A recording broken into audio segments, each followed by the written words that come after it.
రైతు సోదరులందరికీ నమస్కారం. మీరు చూస్తున్నారు తిరుమల అగ్రికల్చర్ యూట్యూబ్ ఛానల్.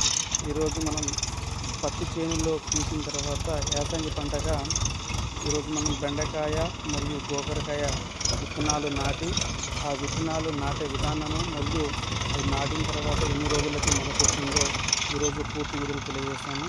ముందుగా కట్ట పీకిన తర్వాత గొర్రె కొట్టి బోదులు తోలుకొని ఆ అచ్చల సాలలో మనం ఈరోజు యూవీ కంపెనీ వారి అంబికా అనేది హైబ్రిడ్ బెండి విత్తనాన్ని మరియు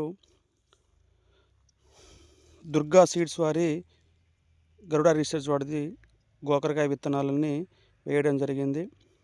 చూడవచ్చు మనం ఇలా బోదలు తోలుకొని బెండ విత్తనాలు మరియు గోకర విత్తనాలను మనం అచ్చుసాలల్లో వేసుకొని తర్వాత ఈ గోకర విత్తనాలు చూడవచ్చు మనం. చూడండి, గోకర విత్తనాలు వేసిన 8 రోజులకి మొలకొచ్చి ఈ విధంగా ఉన్నాయి.